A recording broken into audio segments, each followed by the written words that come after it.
আল্লাহর পয়গম্বর বললেন, ও দাহিয়া, তোমার এমন কি ঘটনা ঘটেছে যে ঘটনার জন্য তুমি এমন ভাবে চিৎকার করে কান্নাকাটি করতেছো? দাহিয়াতুল কলবি আবার বলেন, ইয়া রাসূলুল্লাহ, আমি যখন সিরিয়া শহরে রওনা হই, আমার বিবি তখন গর্ভবতী ছিলেন, গর্ভ অবস্থায় ছিলেন, গর্ভধারণী ছিলেন। আর ওই সিরিয়ার মধ্যে আমি ৫-৭ বছরের জন্য ব্যবসার উদ্দেশ্যে রওনা হয়ে গেলাম। দাহিয়াতুল কলবি বলেন, ইয়া রাসূলুল্লাহ, আমার পেশা ছিল আরবের দেশের মধ্যে যত কন্যা সন্তান জন্মগ্রহণ করবেন, আমি ঘর থেকে ধরে এনে প্রত্যেকটা কন্যা সন্তানদেরকে জীবিত জিন্দা কবর দিয়ে দিতাম, নাউযুবিল্লাহ। আর আমি সেই দাহিয়াতুল কলবি যখন সিরিয়ার উদ্দেশ্যে ব্যবসার জন্য রওনা হয়ে গেলাম, তখন আমার স্ত্রীকে গর্ভ অবস্থায় রেখে গেলাম। কিছু স্বর্ণ মুদ্রা আমার স্ত্রীকে দিলাম, বললাম, আমার বিবি জান,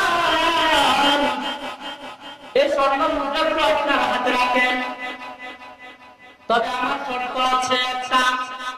বিবি জান বলেন, ও আমার স্বামী, আপনি বলুন আপনার কি শর্ত? দাহিয়াতুল কলবি এবার বললেন, এই স্বর্ণ মুদ্রাতে যদি তোমার যে গর্ভ অবস্থা আমি রেখে যাচ্ছি, যদি ছেলে সন্তান হয়, ওই স্বর্ণ মুদ্রা দিয়ে তুমি কি করবা? ওই ছেলে সন্তানটাকে লালন পালন করবা।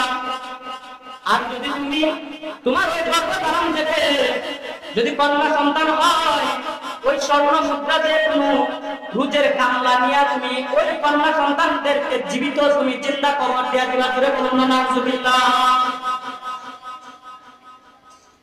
আল্লাহ রাসূল সাল্লাল্লাহু আলাইহি ওয়াসাল্লাম বলেন, ও দাহিয়াতুল কলবি, তখন তোমার কি হয়েছিল, হালত কি হয়েছিল, বলে পরের বিষয় পড়া শুনতে চাই।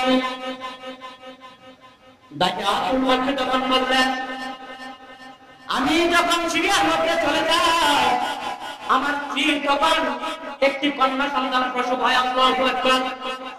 যে নাকি মদিনার মধ্যে জীবিত কন্যা সন্তানদেরকে মেরে ফেলে জীবিত কবর দিয়ে দেয়, আর সে দায়িত্বশীল বলে আমার রব কন্যা সন্তান জন্ম দিয়েছেন, সুবহানাল্লাহ। আর ওই কন্যা সন্তান তিনি সিরিয়ার মধ্যে মনে ছিলেন।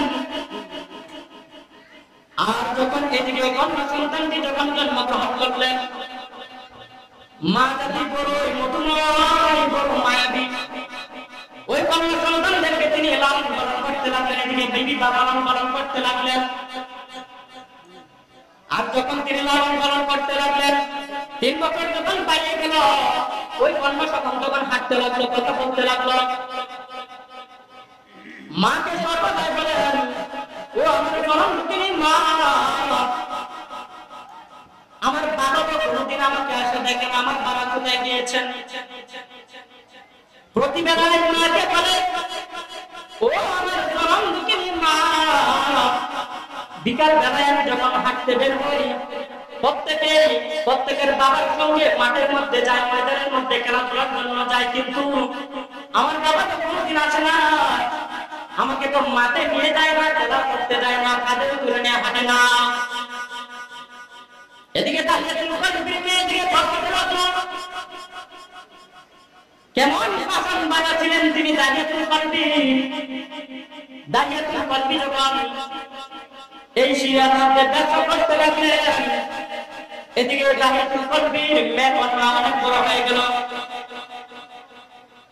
যখন আমার করতে লাগলো, ও আমার জনমভূমির মা, আমার বাবা কেন এখনো আসে না? আমার বাবা বুঝে আগে মদিনা আসবে না। এদিকে দাহিয়াতুল কলবি আসার সময় হয়ে গেছে। দাহিয়াতুল কলবি সে সিরিয়া থেকে ব্যবসা ছেড়ে তিনি ব্যবসা থেকে মদিনায় যখন আসলেন, মদিনার মধ্যে যখন আসলেন, মদিনার মধ্যে যখন আসার পর তার বাসার মধ্যে যখন যাবেন, তখন এই দাহিয়াতুল কলবি এমন ভাবে আওয়াজ শুনতে পারলো, কন্যা আমাদের একটা আওয়াজ তার মনের মধ্যে লাগলো। দাহিয়াতুল কলবির কান তখন কারা হয়ে গেল, যে আওয়াজের মধ্যে কন্যা সন্তান আমি নিজে কি করি জীবিত খবর দিয়া দেই, আর আমার পরে কন্যা সন্তানের আওয়াজ শোনা যায়, আমি তা কখনোই সহ্য করতে পারবো না।